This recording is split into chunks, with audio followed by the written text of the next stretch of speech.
আজকে আমরা কথা বলবো কলকাতা হাইকোর্টের গ্রুপ সি পদের অর্থাৎ এলডিএ পদের রিক্রুটমেন্ট প্রসেস নিয়ে।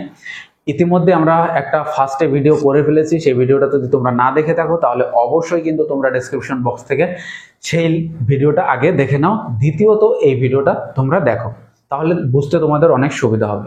আজকে আমরা আলোচনা করব যে সমস্ত বিষয় নিয়ে অনেকেরই কনফিউশনের জায়গা রয়েছে। অনেকে জানতে চেয়েছে কমেন্টে যে এই এক্সাম কবে হবে, আগের বছরের কাট অফ কত গেছে, আগের বছরের প্রিলি এবং মেনের সময়ের গ্যাপ কতদিন গেছে, এবং কতজন চাকরি পেয়েছে কতজন পায়নি, ইত্যাদি ইত্যাদি অনেকের জিজ্ঞাসা আছে।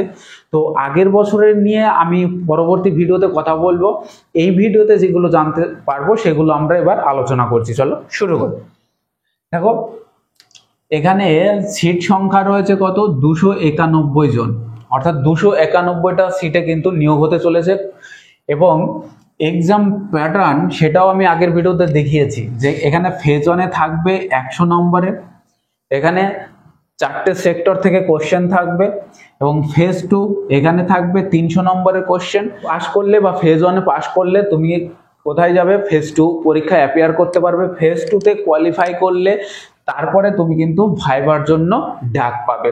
এবার একটা জিনিস খেয়াল করে দেখবে যে ভাইভাতে কিন্তু একটা গুরুত্বপূর্ণ মার্কস কিন্তু রয়েছে, অর্থাৎ 100 নম্বরের ভাইবা কিন্তু এখানে হবে।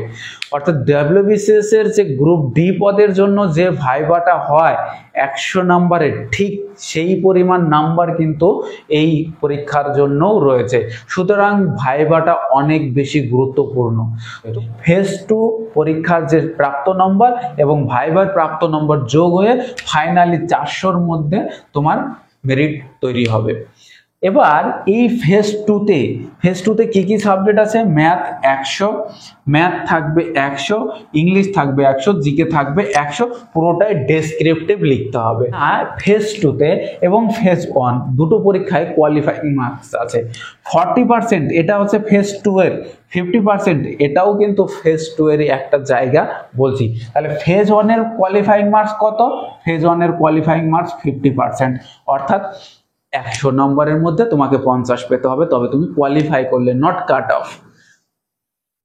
এবার এই মেন্সের 40% কি না, প্রত্যেকটা সাবজেক্টে, এই যে ফেজ 2 এর যে 3টে সাবজেক্ট আছে প্রত্যেকটাতে 40% করে পেতে হবে। ইভেন ওভারঅল এই 3টে মিলে 300 নম্বরের মধ্যে 150 নম্বর পেতে হবে, অর্থাৎ 50% কিন্তু ওভারঅল পেতে হবে। তো ওভারঅল 50% এবং প্রত্যেকটা সাবজেক্ট ওয়াইজ কিন্তু 40% নাম্বার কিন্তু রাখতে হবে।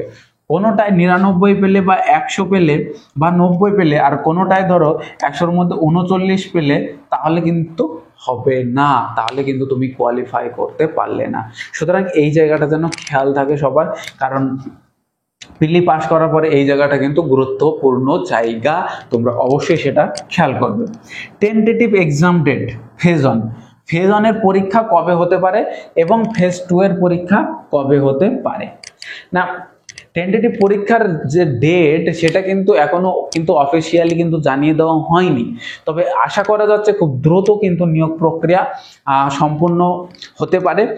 তবে একটা জিনিস বলে রাখি যে অফিসিয়াল যে ওয়েবসাইট, সেই অফিসিয়াল ওয়েবসাইটে কিন্তু প্রত্যেকের কিন্তু একদম চোখ রাখতে হবে। দেখো, time gap between phase 1 and phase 2, এখানে তুমি মোটামুটি ধরো 2 মাস মতো টাইম হতো বা পেতে পারো, কারণ আগের বার করোনা ছিল বলে কিন্তু একটু লেট হয়েছিল রিক্রুটমেন্টে। এই বছর কিন্তু আশা করা যায় যে যেহেতু করোনা পরিস্থিতি নেই, তাই কিন্তু এইখানে আর এতটা দেরি হবে না, এরকমটাই আশা করা যায়। সো ল্যাঙ্গুয়েজ, অনেকেরই একটা কোশ্চেন আছে যে কোন ভাষায় পরীক্ষা হবে বা কোন ভার্সনে পরীক্ষা হবে। দেখো, এই পরীক্ষার যাবতীয় প্রসিডিওরটা ইংলিশে হয়, ফেজ 1-এর যে পরীক্ষা দিতে যাবে সেখানে দেখতে পাবে ইংলিশে কোশ্চেন পেপার হয়েছে, কারণ আগের বছরে কোশ্চেন ইংলিশেই হয়েছিল। এবং সেখান থেকে যখন ফেজ 2-তে যাবে, ফেজ 2-তেও কিন্তু ইংলিশ ল্যাঙ্গুয়েজে পুরো কোশ্চেন পেপার ছিল। এখানে অনেকেই বলে যে মেন্স কি বাংলায় লেখা যায়। দেখো, মেন্স বাংলায় এখনো পর্যন্ত কেউ লিখেছে কিনা এরকমটা কিন্তু কোনো খোঁজ খবর কিন্তু পাইনি। তো প্রিভিয়াস ইয়ার্সের ডিটেলস নিয়ে পরবর্তী ভিডিওতে আসব, সেখানে আমরা জানবো কোশ্চেন প্যাটার্ন কি ছিল এবং কতজন পরীক্ষার্থী মেন্সের জন্য ডাক পেয়েছিল, কতজন মেন্স দিয়েছিল, ইন্টারভিউ কতজন দিয়েছিল, ফাইনালি সিলেকশন কতজন পেয়েছিল এবং ওয়েটিং লিস্ট থেকেও কেউ কি চাকরি পেয়েছে কিনা, ওয়েটিং লিস্ট থাকে কিনা, A to Z কিন্তু পরবর্তী ভিডিওতে কিন্তু আলোচনা করব।